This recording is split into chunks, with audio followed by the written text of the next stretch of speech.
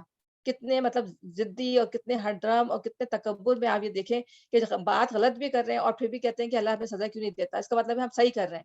نہیں، شیطان نے جو ہے ان کے اعمال ان کو خوشنما کر کے دکھا دیے کہ جو کچھ غلط بھی کر رہے ہیں تو وہ یہ سمجھتے ہیں کہ ہاں یہ سب صحیح ہے. مطلب یہودیوں کا تو یہی تھا نا کہ وہ یہ کہتے تھے کہ مسلمانوں کو یا دوسرے ہم چاہیے ہیں نا اللہ کے، تو ہم کسی کو کچھ بھی کہیں تو ہم پہ جو ہے کوئی آنچ نہیں آئے گی، ہمیں کچھ نہیں کہا جائے گا.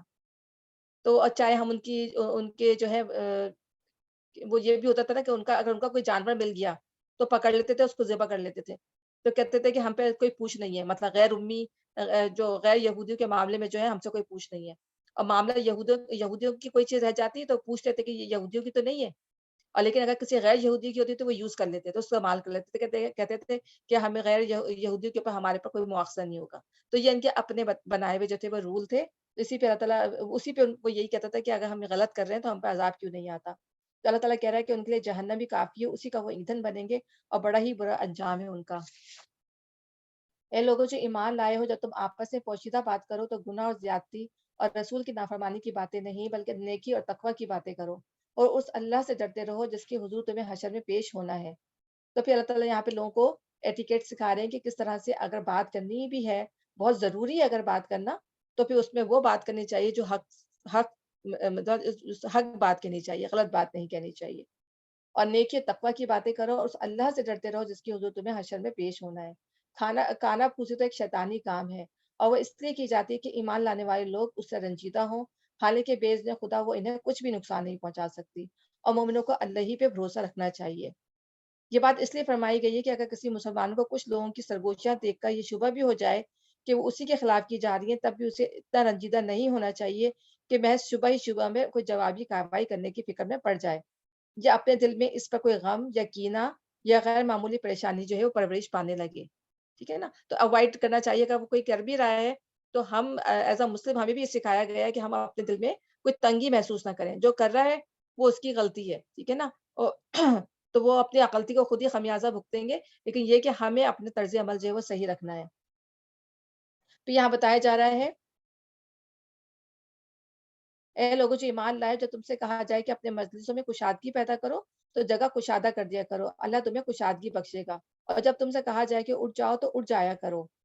تو کچھ یعنی کہ اس زمانے میں بھی نبی صلی اللہ علیہ وسلم کے زمانے میں بھی سارے جو بعض لوگ جو تھے وہ پیچھے بیٹھ رہتے تھے، آگے نہیں بڑھتے. ہم لوگ بھی یہ غلطی کر جاتے ہیں کہ جیسے جیسے لوگ پیچھے آتے رہیں، آگے والے لوگوں کو بڑھ کے آگے جگہ کر دینی چاہیے. اور آگے بالکل درسوں میں جب ہم بیٹھتے ہیں یا نماز میں یا صفحے جب ہم بنا رہے ہوتے ہیں مسجدوں کے اندر، تو بعض صفحے جو ہے خالی پڑی ہوئی ہوتی ہیں، لوگ پیچھے نماز پڑھ رہے ہوتے ہیں. تو پہلے یہ بھی حکم ہے کہ پہلے آگے اگلی صف کو پورا کیا جائے، اس کے بعد پھر پچھلی صف کو پورا کیا جائے.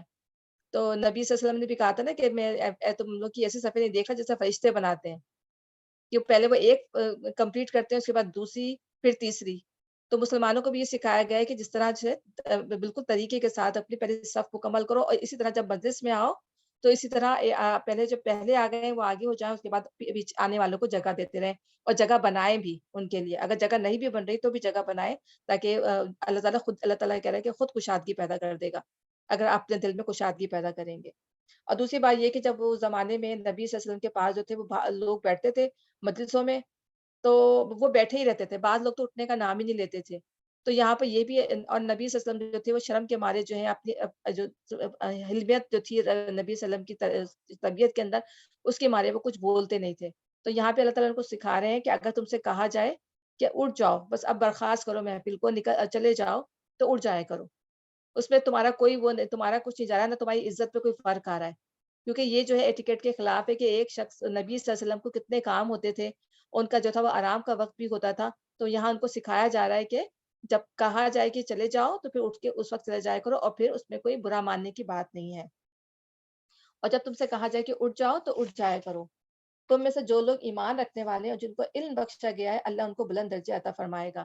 یعنی کہنے سے جو ہے انسان کی حیثیت میں کمی نہیں آتی، بلکہ اللہ تعالیٰ نے نالج دی ہے، علم دیا ہے، تو اس سے تو درجات بلند ہوتے ہیں۔ تو اللہ کے نزدیک اللہ تمہارے دلوں کی حال جانتا ہے، اللہ تمہارے تقوی کو جانتا ہے اور تمہارے مقصد کو بھی جانتا ہے، تم کیوں بیٹھے ہوئے ہو۔ لیکن یہ کہ جب تم سے اس طرح کہا جائے تو عمل کر لیا کرو، اس لیے کہ اللہ تعالیٰ جب تم اس بات کو مانو گے، اللہ تعالیٰ تمہارے درجات بڑھا دے گا۔ مطلب تمہاری انسلٹ نہیں ہو رہی، اللہ کی یہاں تو تمہارے درجے جو ہیں وہ بڑے ہوئے ہی ہیں، ٹھیک ہے نا؟ تو یہاں پہ یہی بات ہے۔ تو اچھا، اے لوگوں جو ایمان لائے ہو، جب تم رسول سے تخلیہ میں بات کرو تو بات کرنے سے پہلے کچھ صدقہ دو، یہ تمہارے لیے بہتر اور پاکیزہ تر ہے۔ اب یہی بات جب بتائی جائے نا کہ اٹھ جایا کرو، بعض دفعہ لوگوں کو کیا ہوتا تھا کہ وہ بیٹھتے تھے اور نبی صلی اللہ علیہ وسلم سے مختلف قسم کے سوال پوچھ رہے تھے، باتیں ہی باتیں کرتے رہتے تھے، اور سوال بھی ایسے لایانی، یعنی کوئی مطلب بھی نہیں ہوتی تھی اس کے اندر، تو اور بہت ٹائم اس میں لگ جاتا تھا۔ تو اس لیے پھر اللہ تعالیٰ نے حکم دیا کہ آپ جو بھی نبی صلی اللہ علیہ وسلم سے پرائیویسی میں بات کرے گا وہ صدقہ دے گا، تو تاکہ اللہ تعالیٰ نے لوگوں کو محتاط کرنے کے لیے، اور ہم پیچھے پڑ چکے ہیں نا کہ نبی صلی اللہ علیہ وسلم کی عزت کے لیے کی کروانے کے لیے اللہ تعالیٰ نے آیتیں نازل کی پیچھے، کہ اپنی آواز جو ہے نبی کی آواز کے اوپر نہ کرو، اور ان سے اس طرح بات نہ کرو جس طرح تم آپس میں ایک دوسرے کے ساتھ بات کرتے ہو، ورنہ تمہارا سارا کیا کرایا غارت ہو جائے گا۔ تو اللہ تعالیٰ مزید آگے ان لوگوں کو اسی لیے اللہ تعالیٰ سمجھا رہے ہیں کہ تم اتنی زیادہ باتیں نہ کرو کہ اس مطلب ایسے ایسے، اور یہ بھی کہا گیا ہے کہ بہت زیادہ سوال نہ کرو، اور اگر بہت زیادہ سوال کرو گے تو تم پہ وہ چیزیں کھول دی جائیں گی اگر جو تم پر بتا دی جائیں تو تم خود مشکل میں پڑ جاؤ، اور اسی طرح سوال نہ کرو جس طرح سے یہ موسیٰ علیہ السلام سے کیے گئے تھے، کہ وہ موسیٰ علیہ السلام کے میں بھی جو بنی اسرائیل جو تھے وہ موسیٰ علیہ السلام سے سوال کرتی رہتی تھی، اور جو گائے کا بھی قصہ ہم نے پڑھا ہے کہ انہوں نے خود اپنے لیے جو ہے سوال پوچھ پوچھ کے اپنے لیے گائے کا کو قتل کرنا، گائے کو ذبح کرنا جو ہے اپنے لیے خود مشکل کر لیا تھا۔ بلکہ اللہ نے جب ان کو پہلا حکم دیا تھا کہ گائے کو ذبح کر لو، تو وہ جا کے اسی وقت ذبح کر لیتے، تو ان کو اتنی پریشانی نہیں اٹھانی پڑتی۔ لیکن وہ پھر آتے، وہ پھر سوال کرتے، کیونکہ ان کے دل میں جو تھا وہ بچڑا بسا ہوا تھا، اس کو ذبح ہی نہیں کرنا چاہتے تھے وہ۔ تو آتے کا پوچھتے کا، اور پھر ظاہر ہے ان کو کتنی پریشانی اٹھانی پڑی اس کے بعد، تب کہیں جا کے جو ہے وہ ان کو وہ گائے ملی ہے، پھر جا کے انہوں نے اس کو ذبح کیا ہے۔ تو یہی، اور اسی طرح جب جو ہے آیتیں نازل ہو رہی تھیں تو ایک صحابی نے کہا کہ حج ایک بار زندگی میں، لائف ٹائم میں ایک دفعہ حج ہے، تو کسی صحابی نے پوچھا کہ کتنی بار؟ تو نبی صلی اللہ علیہ وسلم نے جو ہے جواب نہیں دیا، اسے شاید 1 یا 2 دفعہ یا 3 دفعہ پوچھا۔ تو پھر نبی صلی اللہ علیہ وسلم نے کہا اگر اس وقت جب کہ آیتیں نازل ہو رہی ہیں اور تم اس طرح کے سوال پوچھو گے تو ہو سکتا ہے کہ پھر ایسی چیزیں نازل کر دی جائیں تو تم کو ناگوار ہو، تمہارے لیے جو ہے مشکل پیدا کر دیں۔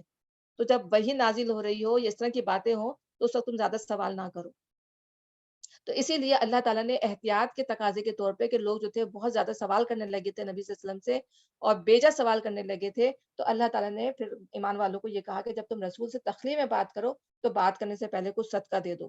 ظاہر ہے اس زمانے میں تو لوگوں کے پاس کچھ پیسہ بھی نہیں تھا، اب انہوں نے کہا کہ بات کرنے پہ بھی صدقہ دینا پڑے گا، تو لوگوں نے جو ہے وہ احتیاط کرنا شروع کر دی اور ڈر گئے کہ اب صدقہ دیں گے تو بات کیسے کریں گے نبی صلی اللہ علیہ وسلم سے۔ تو اس لیے اللہ تعالیٰ نے کہا کہ البتہ اگر تم صدقہ دینے کے لیے کچھ نہ پاؤ تو اللہ غفور الرحیم ہے، ٹھیک ہے؟ پھر اللہ تعالیٰ یہ کہا کہ اگر نہیں تمہارے پاس ہے دینے کے لیے تو اللہ تعالیٰ بخشنے والا مہربان ہے۔ ظاہر ہے پھر اس کے بعد کیا ہوا کہ لوگوں نے جو ہے نبی صلی اللہ علیہ وسلم سے باتیں ہی مطلب ڈرنے لگے، بات کرنا کم ہو گئی، اور کہیں گے ہم صدقہ کیسے دیا کریں گے؟ تو پھر اللہ تعالیٰ نے ان کی بات کو سمجھ لیا، اللہ کو تو پتہ تھا ظاہر ہے، تو کیا تم ڈر گئے اس بات سے کہ تخلیہ میں گفتگو کرنے سے پہلے تمہیں صدقات دینے ہوں گے؟ اچھا اگر تم ایسا نہ کرو اور اللہ نے تم کو اس سے معاف کر دیا تو نماز قائم کرتے رہو، زکوٰۃ دیتے رہو، اور اللہ اس کے رسول کی اطاعت کرتے رہو، تم جو کچھ کرتے ہو اللہ سے باخبر ہے۔ یعنی اس بات کے بعد جو ہے تمام جو مومنین تھے، جتنے بھی صحابہ کرام تھے، وہ بہت محتاط ہو گئے تھے۔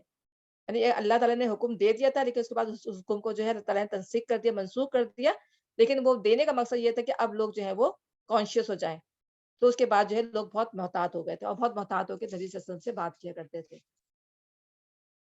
کیا تم نے دیکھا نہیں ان لوگوں کو جنہوں نے دوست بنایا ایک ایسے گروہ کو جو اللہ کا مغضوب ہے، یعنی یہودی. اور وہ لوگ جو منافقین کی بات ہو رہی ہے، تو منافقین جو تھے ہمیشہ یہودیوں کے ساتھ ساز باز کرتے تھے. اور یہودی تو وہ قوم ہے جس پہ اللہ تعالیٰ نے ہم شروع سے پڑھتے چلے آئیں کہ جن پر اللہ تعالیٰ ان کے اعمال کی وجہ سے جو ہے اللہ کا غضب ان پہ بھڑکا ہے. اور غضب کا اس لیے بھی کہ انہوں نے جانتے بوجھتے علم جو اللہ نے ان کو علم دیا تھا اس کو انہوں نے ٹھکرایا تھا اس علم کو. اور اسی لیے اللہ تعالیٰ نے ان سے وہ نعمت چھین لی تھی اور اللہ کا غضب جو تھا ان کے اوپر بہت ہی بھڑکا. تو اللہ تعالیٰ یہاں پہ ان کو غضب مغضوب جو اللہ کا مغضوب ہے جن پر اللہ کا غضب نازل ہوا. اور اب مسلمانوں میں بھی مومنین کے اندر بھی اگر کوئی ایسی حرکت کرے گا تو وہ بھی جو ہے وہ اللہ کا غضب جو اللہ کی نافرمانی کرے گا جانتے بوجھتے سنتے ہوئے چیزوں کو اس کے باوجود نافرمانی کرے گا وہ اللہ کا مغضوب ہوگا. تو وہ اور انہوں نے ہمیشہ مسلمانوں کے خلاف جو تھی وہ سازشیں کی اور منافقین کے ساتھ مل کر کفار کے ساتھ مل کے جو ہے پیچھے پیچھے سے انہوں نے سازشیں کی. اور ہم ابھی پڑھیں گے پیچھے آگے بھی. وہ نہ تمہارے ہیں نہ ان کے، وہ جان بوجھ کر جھوٹی باتوں پر قسمیں کھاتے ہیں. اللہ نے ان کے لیے سخت عذاب مہیا کر رکھا ہے. یعنی منافقین کی بات ہو رہی ہے یہاں پر. بڑے ہی برے کرتوت ہیں جو وہ کر رہے ہیں. انہوں نے اپنی قسموں کو ڈھال بنا رکھا ہے جس کی آڑ میں وہ اللہ کی راہ سے لوگوں کو روکتے ہیں. اللہ کی قسم بہت زیادہ جو بہت زیادہ قسمیں کھانے والا ہو، جھوٹ بولنے والا ہو، ٹھیک ہے، تو وہ منافقین کی صف میں آتا ہے نا. وعدہ خلافی کرنے والا ہو، عہد شکنی کرنے والا ہو، جھگڑے کرنے والا ہو، یہ منافقین کی خاص نشانیاں ہیں. تو انہوں نے اپنی قسموں کو ڈھال بنا رکھا ہے جس کی آڑ میں وہ اللہ کی راہ سے لوگوں کو روکتے ہیں. اس پر ان کے لیے ذلت کا عذاب ہے. اللہ سے بچانے کے لیے نہ ان کے مال کچھ کام آئیں گے نہ ان کی اولاد. وہ دوزخ کے یار ہیں، اسی میں وہ ہمیشہ رہیں گے. جس روز اللہ ان سب کو اٹھائے گا وہ اس کے سامنے بھی اسی طرح قسمیں کھائیں گے جس طرح تمہارے سامنے قسمیں کھاتے ہیں. اور اپنے نزدیک یہ سمجھیں گے کہ ان سے ان کا کچھ کام بن جائے گا. خوب جان لو وہ پرلے درجے کے جھوٹے ہیں. شیطان ان پر مسلط ہو چکا ہے. اس نے خدا کی یاد ان کے دل سے بھلا دی ہے. وہ شیطان کی پارٹی کے لوگ ہیں. تو یعنی جو شیطان کے پیچھے چلنے لگتے ہیں، شیطان ان کو جو ہے وہ اللہ بھلا دیتا ہے، دنیا کو خوشنما بنا کر دکھا دیتا ہے. تو ایسے لوگ جو دنیا کی خوشنمائیوں کی طلب میں شیطان کے پیچھے چل سکتے ہیں، اپنے نفس کی خواہش، اپنے ڈیزائر کی خواہشات، اپنے ڈیزائر کے پیچھے چلنے لگتے ہیں، تو پھر کیا ہوتا ہے؟ تو وہ شیطان جو ہے تو پوری طرح مسلط ہو جاتا ہے. تو اللہ کہہ رہا ہے کہ وہ ایک گروہ بن جاتا ہے جو شیطان کا گروہ کہلاتا ہے، شیطان کی پارٹی کہلاتی ہے. تو خبردار اور شیطان کی پارٹی والی خسارے میں رہنے والے ہیں. یقیناً ذلیل ترین مخلوقات میں سے ہیں وہ لوگ جو اللہ اس کے رسول کا مقابلہ کرتے ہیں. اللہ نے لکھ دیا کہ میں اور میرے رسول غالب ہو کر رہیں گے. فی الواقع اللہ زبردست ہے اور زور آور ہے. بے شک تم کبھی یہ نہ پاؤ گے کہ جو لوگ اللہ اور آخرت پر ایمان رکھنے والے ہیں وہ ان لوگوں سے محبت کرتے ہوں جنہوں نے اللہ اس کے رسول کی مخالفت کی ہے، خواہ وہ ان کے باپ ہوں یا ان کے بیٹے یا ان کے بھائی یا ان کے اہل خاندان. یہ وہ لوگ ہیں جن کے دلوں میں اللہ تعالیٰ نے ایمان ثبت کر دیا ہے اور اپنی طرف سے ایک روح عطا کر کے ان کو قوت بخشی ہے، یعنی قرآن. وہ ان کو ایسی جنتوں میں داخل کرے گا جس کے نیچے نہریں بہتی ہوں گی. ان میں وہ ہمیشہ رہیں گے. اللہ ان سے راضی ہوا، وہ اللہ سے راضی ہوئے. وہ اللہ کی پارٹی کے لوگ ہیں. خبردار رہو، اللہ کی پارٹی والے ہی فلاح پانے والے ہیں. یعنی جب نبی صلی اللہ علیہ وسلم نے ایمان کی دعوت دی تھی اور جب جنگ بدر ہوئی تھی، یہ پہلا جو ہے حق اور باطل کے درمیان جو تھی وہ ایک خاص مطلب اللہ تعالیٰ نے جو ہے کھول کے رکھ دیا تھا. تو اس میں جو تھے مسلمان جو تھے، جو مومنین تھے، ان کے جو اپنے رشتے دار بھی جو ان کے زد میں آئے تھے. تو ان کے ہاتھوں سے اس کے بارے میں لکھا ہے کہ انہوں نے جو ہے پھر اپنے رشتے داروں کی پرواہ نہیں کی کیونکہ وہ کفر کے خلاف لڑ رہے تھے، وہ اللہ کی باتوں کے خلاف لڑ رہے تھے. تو اس میں جو ہے حضرت ابو عبیدہ جو ہے وہ عشر مبشرہ میں سے ہیں، ٹھیک ہے نا. تو اپنے باپ عبداللہ بن جراح کو قتل کیا کہ وہ ان کے اگینسٹ آ گیا تھا. اور جب جنگ بدر میں ان کے اگینسٹ آ گیا تھا تو ان کے تلوار کی زد میں آیا تو انہوں نے اللہ کی بات کو ترجیح دی کیونکہ وہ جہاد کر رہے تھے. تو انہوں نے اپنے باپ کو جرح کو قتل کیا. حضرت مصعب بن عمیر نے اپنے بھائی عبید بن عمیر کو قتل کیا. حضرت عمر نے اپنے ماموں عاص بن ہشام بن مغیر کو قتل کیا. حضرت ابو بکر اپنے بیٹے عبد الرحمن سے لڑنے کے لیے تیار ہو گئے. میرے خیال سے پھر وہ شاید ایمان لے آئے تھے، پتہ نہیں کیا معاملہ، وہ مجھے یاد نہیں ہے. حضرت علی، حضرت حمزہ، حضرت عبیدہ بن الحارث نے عتبہ، شیبہ اور ولید بن عتبہ کو قتل کیا جو ان کے قریبی رشتے دار تھے. حضرت عمر نے اسیران جنگ بدر کے معاملے میں رسول اللہ صلی اللہ علیہ وسلم سے عرض کیا کہ ان سب کو قتل کر دیا جائے اور ہم میں سے ہر ایک اپنے رشتے دار کو قتل کرے.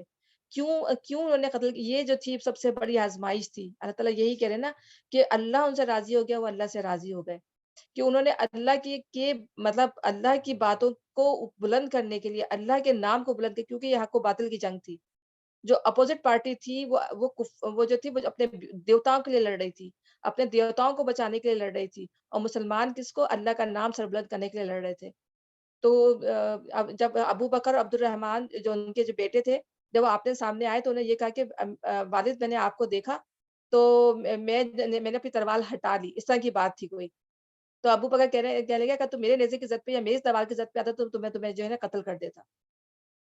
یعنی ادھر جو تھے ان کے اندر جو تھی کمزوری تھی، ارے وہ تو بتوں کے لیے لڑ رہے تھے، لیکن ابو بکر نے کہا کہ میرے زد میں آ جاتی تلوار تو میں تمہاری گردن اڑا دیتا۔ اس طرح کی مطلب اتنے زیادہ ان کے جو ایمان تھے وہ خالص تھے اللہ کے لیے۔ تو یہیں پہ اللہ تعریف فرما رہے ہیں کہ وہ ان سے لوگ سے محبت کرتے ہیں جنہوں نے اللہ اور اس کے رسول کی مخالفت کی، ان سے محبت نہیں کرتے، خواہ وہ ان کے باپ ہوں یا ان کے بیٹے ہوں یا ان کے بھائی ہوں یا ان کے اہل خاندان۔ یہ وہ لوگ ہیں جن کے دلوں میں اللہ نے ایمان ثبت کر دیا اور اپنی طرف سے ایک روح عطا کر کے ان کو قوت بخشی۔ وہ ان کو سے جنتوں میں داخل کرے گا جن کے نیچے نہریں بہہ رہی ہوں گی، ان میں وہ ہمیشہ رہیں گے۔ اللہ ان سے راضی ہوا، وہ اللہ سے راضی ہوئے، وہ اللہ کی پارٹی کے لوگ ہیں۔ خبردار رہو، اللہ کی پارٹی والے ہی فلاح پانے والے ہیں۔ تو جب بھی ان کے لیے ہم جو ہے رضی اللہ تعالیٰ عنہ اور رضی اللہ تعالیٰ عنہا لگاتے ہیں صحابہ کرام کے لیے۔ سورۃ الحشر۔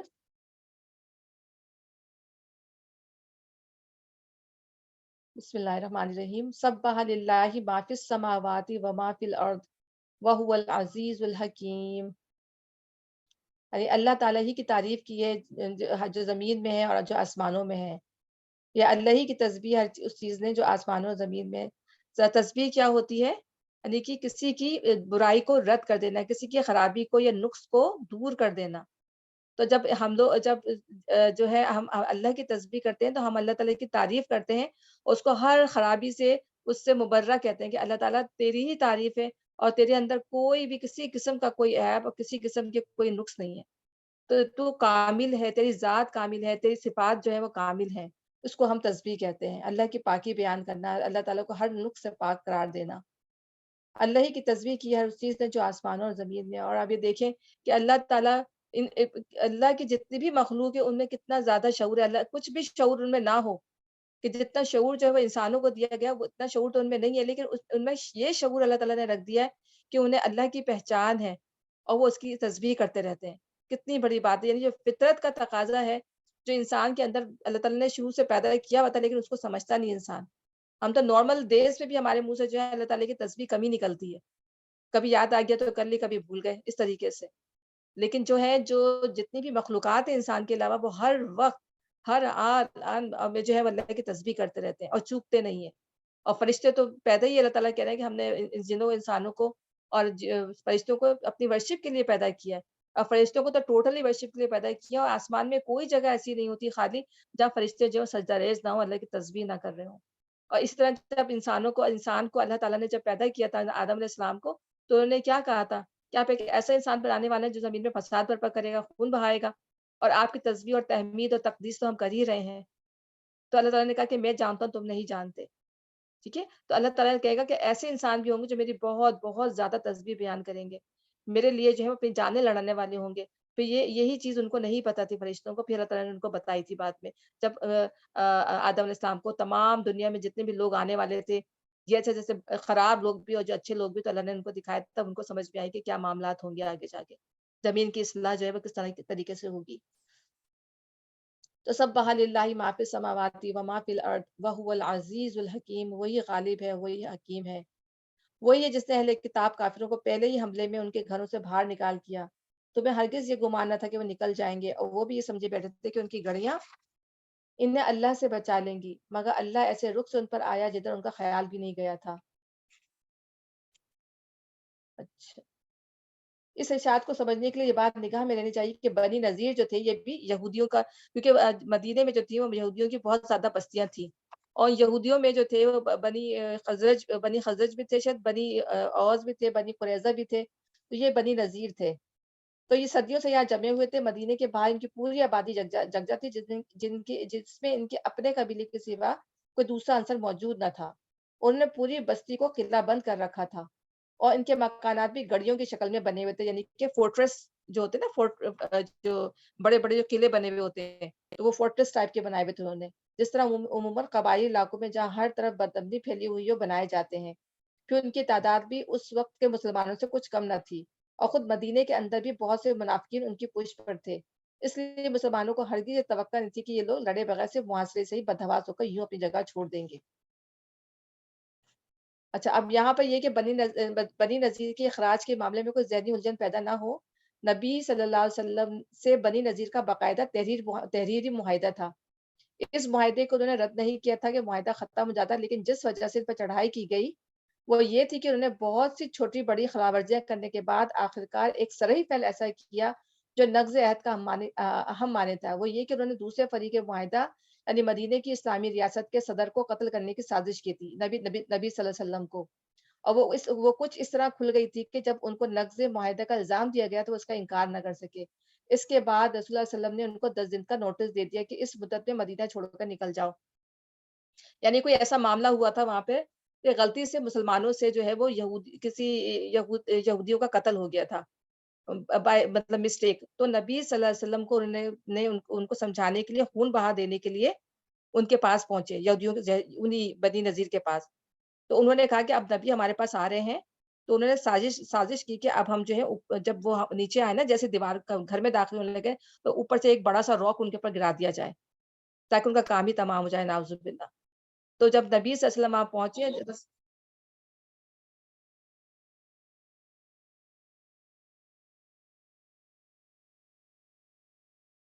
تو جب نبی صلی اللہ علیہ وسلم وہاں پہنچے ہیں تو اسی وقت جو تھے بس جب مطلب ان کے گھر کے اندر جانے ہی والے ہوں گے جہاں انہوں نے بلایا ہوگا، تو حضرت جبرائیل السلام آئے، انہوں نے وحی کر دی کہ یہ انہوں نے جو ہے آپ کے قتل کا منصوبہ بنایا ہوا ہے۔ تو اسی وقت الٹے پیر جو ہے نبی صلی اللہ علیہ وسلم جو ہے واپس ہو گئے اور سیدھے جو ہے مدینے واپس آ گئے، اور پھر مدینے واپس آ کے جو ہے ان کو 10 دن کا نوٹس دے دیا کہ بس اب تم 10 دن تک اب تم یہاں رہ بس لو، اس کے بعد ہم تمہارا جو ہے محاصرہ کرنے کے لیے آ رہے ہیں۔ ٹھیک ہے، تو یہ حالات تھے جس میں اللہ تعالیٰ نے یہاں پر یہ آیات نازل کی ہیں۔ تو یعنی مدینے کی اسلامی ریاست کے صدر کو قتل کرنے کی سازش کی تھی، اور وہ کچھ اس طرح، اور حالانکہ معاہدے کے باوجود، اور وہ کچھ اس طرح کھل گئی تھی کہ جب ان کو نقض معاہدہ کا الزام دیا گیا تو اس کا انکار نہ کر سکے۔ اس کے بعد رسول اللہ صلی اللہ علیہ وسلم نے ان کو 10 دن کا نوٹس دے دیا کہ اس مدت میں مدینہ چھوڑ کر نکل جاؤ ورنہ تمہارے خلاف جنگ کی جائے گی۔ یہ نوٹس قرآن مجید کے اس حکم کے ٹھیک مطابق تھا کہ اگر تم کو کسی قوم سے خیانت اور بدعہدی کا اندیشہ ہو تو اس کے معاہدے کو علانیہ اس کے آگے پھینک دو۔ اس لیے ان کے اخراج کو اللہ تعالیٰ نے اپنا فعل قرار دیا ہے، کیونکہ یہ ٹھیک قانون الہی کے مطابق تھا۔ گویا ان کو رسول اللہ صلی اللہ علیہ وسلم اور مسلمانوں نے نہیں بلکہ اللہ نے نکالا، اور دوسری وجہ جس کی بنا پر اللہ تعالیٰ نے ان کے اخراج کو اپنا فعل قرار دیا ہے، آگے کی آیات میں ارشاد فرمائے گا اللہ تعالیٰ۔ ہمیشہ ان کا کام کیا تھا، یہودیوں کا اور نبیوں کو وہ قتل کرتے ہی رہے تھے۔ اپنے نبیوں کو جو ان کے اپنے نسل میں جو نبی آئے تھے انہوں نے ان کو قتل کیا، اور ایک کئی جگہ پہ تو بتایا گیا ہے کہ انہوں نے جو ہے ایک وقت پہ 30 سے 40 نبیوں کو قتل کیا ہے۔ اتنے تواتر کے ساتھ جو ہے ان کی قوموں میں نبی آئے ہیں اللہ تعالیٰ نے۔ بنی اسرائیل میں بہت، کہتے ہیں نا لاکھوں نبی آئے ہیں، تو یہ جو بنی اسرائیل میں جو ہے یہ لاکھوں نبی آئے ہیں سب سے زیادہ، انہی میں ہی آئے ہیں اگر دیکھا جائے۔ تو انہوں نے جو ہے کہ ایک مطلب اگر ایک نبی آ رہا ہے، 2 نبی آ رہے ہیں، اللہ تعالیٰ ان کی مدد کے لیے اور نبیوں کو بنا کے بھیجتا تھا ان کی مدد کے لیے، تو وہ جو ہے کھڑے کھڑے جو نبیوں کو جو ہے وہ قتل کر دیا کرتے تھے۔ تو اللہ تعالیٰ بولتے ہیں نا کہ کیوں تم یہ کہتے ہو کہ ہم جو ہے چہیتے، تو اللہ تعالیٰ نے کہا کہ کیوں پھر تو نبیوں کو جو ہے وہ قتل کیا کرتے تھے، کیوں نہیں ان کی بات مانا کرتے تھے۔ تو یہی اللہ تعالیٰ یہاں بات بتا رہا ہے، میں نے کہا تھوڑی ڈیٹیل بتا دوں۔ وہی ہے جس نے اہل کتاب کافروں کو پہلے ہی حملے میں ان کے گھروں سے نکال بھارت کیا، تو میں ہرگز گمان نہ تھا کہ وہ نکل جائیں گے، اور وہ بھی یہ سمجھے بیٹھے تھے کہ ان کی گڑیاں یعنی کہ فورٹریس انہیں اللہ سے بچا لیں گی، مگر اللہ ایسے رخ سے ان پر آیا جدھر ان کا خیال بھی نہ گیا تھا، اس نے ان کے دلوں میں رعب ڈال دیا۔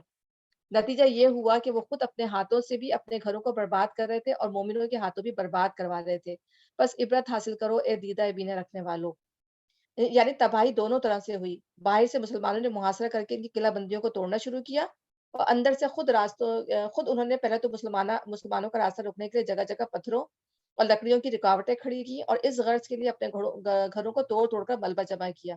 پھر جب ان کو یقین ہو گیا کہ انہیں یہاں سے نکلنا ہی پڑے گا، تو انہوں نے اپنے گھروں کو جنہیں کبھی بڑے شوق سے بنایا اور سجایا تھا، اپنے ہی ہاتھوں برباد کرنا شروع کر دیا تاکہ وہ مسلمانوں کے کام نہ آ سکیں۔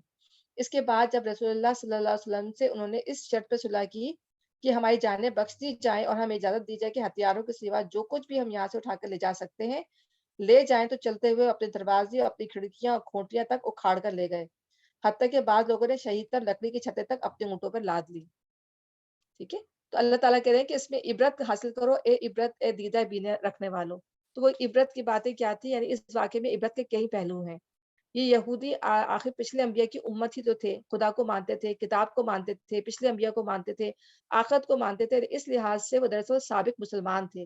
لیکن جب انہوں نے دین اور اخلاق کو پس پوچھ ڈال کر محض اپنی خواہشات نفسی اور دنیاوی اغراض و مفاد کی خاطر کھلی کھلی حق دشمنی اختیار کی، خود اپنے عہد و پیمان کا بھی کوئی پاس نہیں کیا، تو اللہ تعالیٰ کی نگاہ التفات ان سے پھر گئی، ورنہ ظاہر ہے کہ اللہ کو ان سے کوئی ذاتی عداوت نہیں تھی، اور وہ اپنی یہودیوں کی طرح خدا کی چہیتی اولاد نہ سمجھ بیٹھے اور اس خام خیال میں مبتلا نہ ہو جائیں کہ مسلمانوں کو سمجھایا جا رہا ہے کہ وہ بھی اپنے آپ کو ایسا نہ سمجھ لیں کہ چہیتی اولاد سمجھ لیں اور اس خام خیالی میں مبتلا نہ ہو جائیں کہ اللہ کے آخری نبی کی امت میں ہونا ہی بجائے خود ان کے لیے اللہ کے فضل اور اس کی تائید کی ضمانت ہے، جس کے بعد دین و اخلاق کے کسی تقاضے کی پابندی کے لیے ضروری نہیں رہتی۔ یعنی ہم سمجھ لیں کہ اب ہم امت مسلمہ ہیں تو اب ہم جو چاہے کرتے پھریں، اب ہم پر جو ہے کوئی پوچھ نہیں ہوگی یا ہم سے کوئی پکڑ نہیں ہوگی، ٹھیک ہے، اسی طریقے سے۔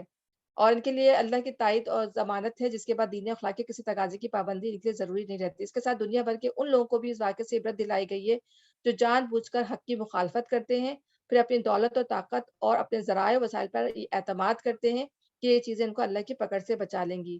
مدینے کے یہودی اس سے ناواقف نہ تھے کہ محمد صلی اللہ علیہ وسلم کسی قوم یا قبیلے کی سربندی کے لیے نہیں اٹھے ہیں، بلکہ ایک اصولی دعوت پیش کر رہے ہیں جس کے مخاطب جو ہیں وہ سارے مسلمان ہیں، سارے انسان ہیں۔ اگر اللہ نے ان کے حق میں جلا وطنی نہ لکھ دی ہوتی تو دنیا ہی میں وہ انہیں عذاب دے ڈالتا، یعنی اللہ کی سنت یہی تھی کہ ان کو جلا وطن کر دیا جائے، لیکن جو انہوں نے حرکت کی تھی نبی صلی اللہ علیہ وسلم کو قتل کرنے کی، تو اس کی سزا یہی تھی کہ ان کو تباہ و برباد کر دیا جاتا، اور آخر میں تو ان کے لیے دوزخ کا عذاب کی۔ یہ سب کچھ اس لیے ہوا کہ انہوں نے اللہ اس کے رسول کا مقابلہ کیا، اور جو بھی اللہ کا مقابلہ کرے اللہ اس کو سزا دینے میں بہت سخت ہے۔ تم لوگوں نے کھجوروں کے جو درخت کاٹے یا جن کو اپنی جڑوں پر کھڑا رہنے دیا، یہ سب اللہ ہی کے اذن سے تھا، اور اللہ نے یہ اذن اس لیے دیا کہ فاسقوں کو ذلیل و خوار کرے، ٹھیک ہے۔ یہ اشارہ ہے اس معاملے کی طرف کہ مسلمانوں نے جب محاصرہ شروع کیا تو بنی نذیر کی بستی کے اطراف میں جو نخلستان واقع تھے ان کے بہت سے درختوں کو انہوں نے کاٹ ڈالا یا جلا ڈالا تاکہ محاصرہ بآسانی کیا جا سکے، اور جو درخت فوجی نقل و حرکت میں حائل نہ تھے ان کو کھڑے رہنے دیا۔ اس میں مدینے کے منافقین اور بنی قریظہ اور خود بنی نذیر نے شور مچا دیا کہ محمد صلی اللہ علیہ وسلم تو فساد فی الارض سے منع کرتے، کیونکہ درختوں کو کاٹنا کو منع کیا جاتا ہے کہ درختوں کو نہ کاٹا جائے، ٹھیک ہے نا، منع ہے زبردستی نہ کاٹا جائے درختوں کو، مگر یہ دیکھ لو ہرے بھرے پھلدار درخت کاٹے جا رہے ہیں، یہ آخر فساد فی الارض نہیں تو کیا ہے؟ اس پر اللہ تعالیٰ نے یہ حکم نازل فرمایا کہ تم لوگوں نے جو درخت کاٹے اور جن کو کھڑا رہنے دیا ان میں کوئی فعل بھی ناجائز نہیں ہے، بلکہ دونوں کو اللہ کا اذن حاصل ہے۔ اس سے یہ شرعی مسئلہ نکلتا ہے کہ جنگی ضروریات کے لیے جو تقریبی کارروائی ناگزیر ہو وہ فساد فی الارض کی تعریف میں نہیں آتی، بلکہ فساد فی الارض یہ ہے کہ کسی فوج پر جنگ کا بھوت سوار ہو جائے اور وہ دشمن کے ملک میں گھس کر کھیت مویشی باغات عمارات ہر چیز کو خواہ مخواہ تباہ و برباد کر دے۔ یعنی مصلحت کے تحت تو کوئی کام کیا جا سکتا ہے، لیکن زبردستی پوری فصلوں کو تباہ کر دیا جائے، رگید کر رکھ دیا جائے، یہ جو ہے یہ چیز صحیح نہیں ہے۔ اور جو مال اللہ نے ان کے قبضے سے نکال کے اپنے رسول کی طرف پلٹا دیے وہ ایسے مال نہیں ہیں جن پر تم نے اپنے گھوڑے اور اونٹ دوڑائے ہوں، بلکہ اللہ اپنے رسولوں کو جس پر چاہتا ہے تسلط عطا فرما دیتا ہے، اور اللہ ہر چیز پر قادر ہے۔ یعنی جو وہ مال غنیمت تھا وہ فے کا مال کہلاتا ہے، یعنی اس میں جنگ نہیں ہوئی تھی۔ جب جنگ ہوتی ہے تو اس میں سے جو ہے 5 حصے کیے جاتے ہیں، ایک حصہ جو ہے نبی اور جو غربا کا ہوتا ہے، مطلب پوری کیٹیگری ہے جن کو دینا چاہیے، اور باقی 4 حصے جو ہوتے ہیں جو فوج میں تقسیم کر دیے جاتے ہیں، کیونکہ انہوں نے لڑائی میں حصہ لیا ہوتا ہے، پھر ان کے جانور ہوتے ہیں، سب کچھ ہوتی ہے، اور ان کی پوری تیاری کے ساتھ وہ آتے ہیں، اپنی جانیں لڑاتے ہیں، تو ان کو بانٹ دیا جاتا ہے۔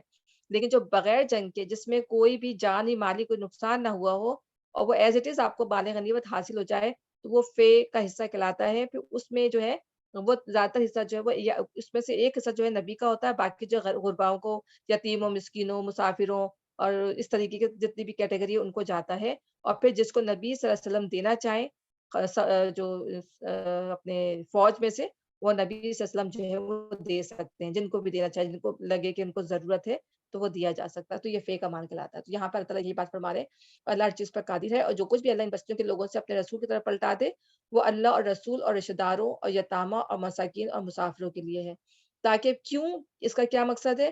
تاکہ وہ تمہارے مالداروں ہی کے درمیان گردش نہ کرتا پھرے، اور جو کچھ رسول تمہیں دے دو وہ لے لو، اور جس چیز سے وہ تم کو روک دے اس سے رک جاؤ، اللہ سے ڈرو، اللہ سخت سزا دینے والا ہے۔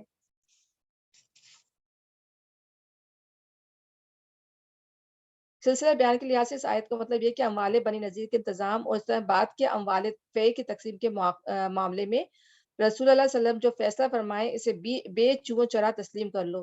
جو کچھ حضور کسی کو دیں وہ اسے لے لے، اور جو کسی کو نہ دے وہ اس پر کوئی احتجاج یا مطالبہ نہ کرے۔ یعنی اللہ تعالیٰ نے پوری چھوٹ نبی صلی اللہ علیہ وسلم کو دے دی تھی کہ جس آپ کی مرضی ہے، جس کو چاہے دیں، جس کو چاہے نہ دیں۔ اور نبی صلی اللہ علیہ وسلم تو ظاہر سی بات ہے کہ دورس ان کی نظر تھی، انہیں پتہ تھا کہ کس کو ضرورت ہے اور کس کو نہیں ہے، تو اسی لحاظ سے وہ تقسیم کرتے تھے۔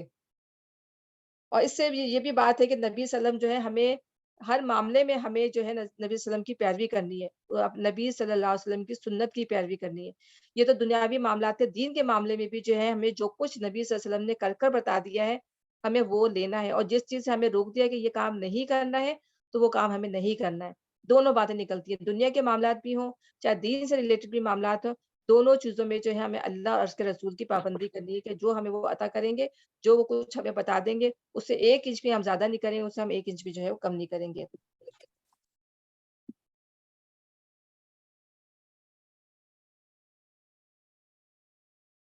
اچھا، نیز و مال ان غریب مہاجرین کے لیے ہے جو اپنے گھروں اور جائیدادوں سے باہر نکال دیے گئے، یعنی ان مالوں میں مہاجرین کا حصہ بھی ہوگا۔ یہ لوگ اللہ کا فضل اور اس کی خوشنودی چاہتے ہیں اور اللہ اس کے رسول کی حمایت پر کمر بستہ رہتے ہیں، یہی راز باز لوگ ہیں، اور وہ ان لوگوں کے لیے بھی ہے جو ان مہاجرین کی آمد سے پہلے ایمان لا کر دارالہجرت میں مقیم تھے، یعنی انصار کے لیے بھی ہے۔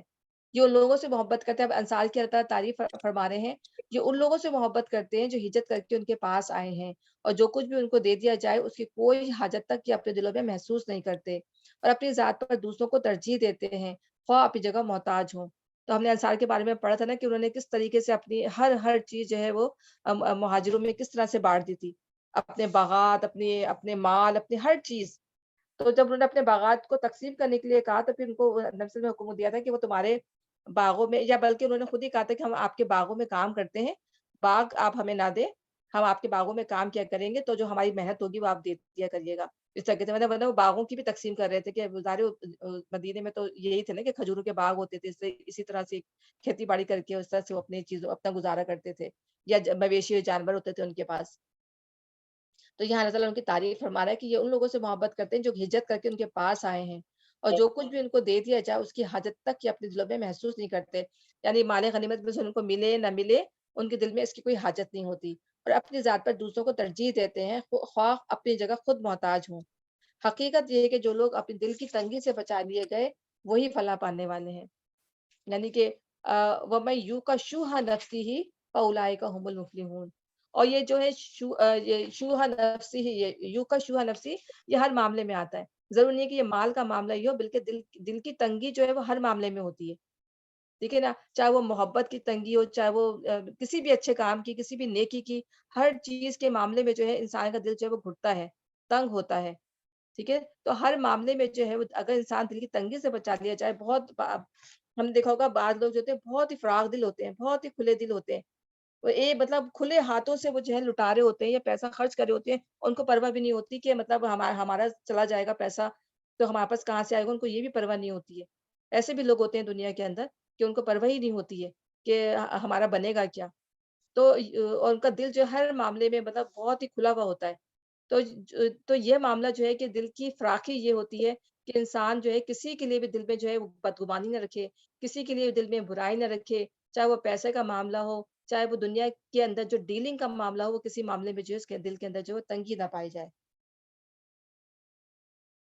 اچھا، اب کیا ہے کہ ارشاد ہوا ہے کہ کیونکہ اللہ کی توفیق اور اس کی مدد کے بغیر کوئی شخص خود اپنے زور بازو دل کی تنگی نہیں پا سکتا، یعنی کشادگی نہیں پا سکتا دل کی اللہ کی مدد کے بغیر۔ یہ خدا کی وہ نعمت ہے جو خدا ہی کے فضل سے کسی کو نصیب ہوتی ہے۔ تو میرے بتانے کا مقصد یہ ہے کہ اللہ کسی کو واقعی ہم دیکھتے ہیں دنیا میں ایسے بھی بہت لوگ ہیں، یہ نصیب جو ہوتی ہے اللہ تعالیٰ ہی کسی کو نصیب کرتا ہے۔ شوہا کا لفظ عربی زبان میں کنجوسی اور بخل کے لیے جو ہے استعمال ہوتا ہے، مگر جب اس لفظ کو نفس کی طرف منسوب کر کے شوہ نفس کی طرف کیا جائے تو یہ تنگ نظری، تنگ دلی، کم حوصلگی اور دل کے چھوٹے پن کا ہم معنی ہو جاتا ہے، جو بخل سے وسیع تر چیز ہے۔ اب ہم یہ دیکھتے ہیں کہ جب ہمیں پیسے دینے کا، یہ صدقہ خیرات کرنے کا جب معاملہ آتا ہے تو ہم جو ہے اپنے قریبی لوگوں کو نہیں دیکھ رہے ہوتے، اپنے کزنس کو نہیں دیکھ رہے ہوتے، اپنے ہم جو ہے دور دور کہیں دیکھ رہے ہوتے ہیں ہم کسی غریب کو دے دیں. ہمیں پتا ہوتا ہے کہ ہمارے گھر میں بھی جو ہے ان لوگوں کو ضرورت ہے, یہ زیادہ ضرورت مند ہے, ہمارے بہن بھائی زیادہ ضرورت مند ہے.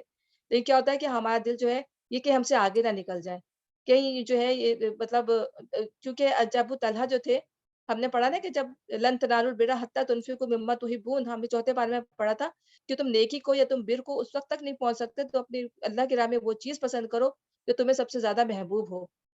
تو ابو طلحہ نے کیا کیا تھا, انہوں نے اپنا باغ جو تھا وہ تقسیم, نبی صلی اللہ علیہ وسلم نے کہا تھا میں اپنا باغ جو ہے وہ دیتا ہوں, مطلب اللہ تعالیٰ کی اس آیت کے اوپر کہ میں نیکی کو پہنچ جاؤں, میں مطلب نیکی میں بڑھ جاؤں.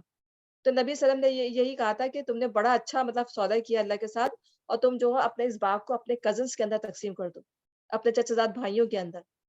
یعنی کزنس کا معاملہ ایسا ہوتا ہے کہ سب سے زیادہ ہماری تنگی جو ہوتی ہے دلوں کی آپس میں کزنس کی ہوتی ہے, کہ کمپٹیشن سب سے زیادہ جو ہے نا وہ چچا کے بیٹے ہیں تو چچی مطلب پھپھی کے بیٹے ہیں تو اس کے بیٹے ہیں, تو آپس میں یہ جو ہے یہ تنگی آنے لگتی ہے اس وجہ سے کہ وہی ہم سے پڑھائی میں بھی معاملہ ہوگا تو ہم دیکھ رہے ہوں گے وہ ان کے بیٹے آگے, تائی کے بیٹے آگے نکل گئے, چچے کے بیٹے آگے نکل گئے, ہمارے بچے تو ابھی کم پڑے ہوئے ہیں, یا یہ وہ اتنا کما رہے ہیں, تو قریبی رشتے داروں میں جو ہے وہ کمپٹیشن زیادہ آ جاتا ہے تو اپنے لوگوں کے اندر, ہے نا. تو وہ چاہتا ہے کہ دنیا میں سب کچھ اسی کو مل جائے اور کسی کو کچھ نہ ملے.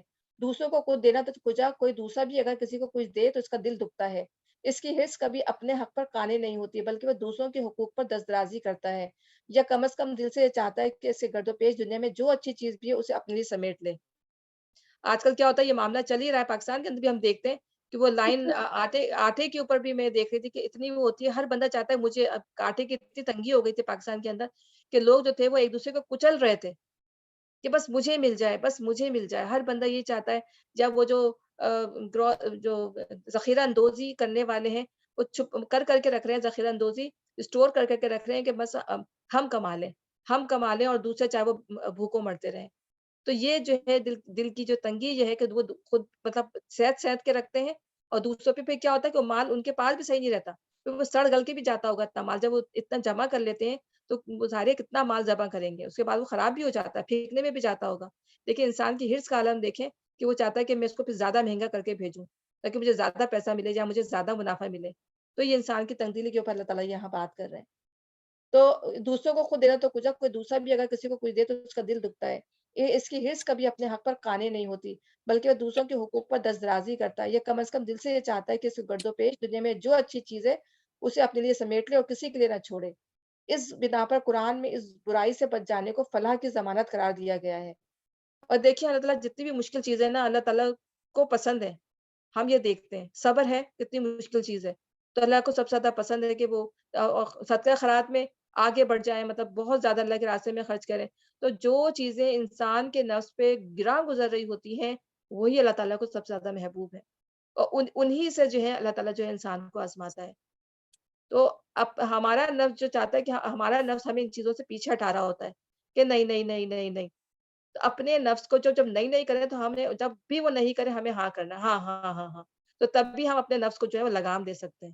جس طرح سے گھوڑا جو ہوتا ہے نا وہ بے لگامی کی طرح بھاگتا چلا جائے تو آپ کو گرا بھی دیتا ہے, تو اس کے لگام دینا پڑتی ہے. تو اسی طرح نفس بھی ایسی بے لگام گھوڑا ہے جو انسان کو جو ہے اس کے اپنے ڈیزائر کے اندر لیے پھرتا ہے, تو جب تک اس کو لگام نہیں دیں گے تو وہ نہیں نہیں نہیں نہیں کر کے وہ آپ کو سر پر دوڑاتا چلا جائے گا.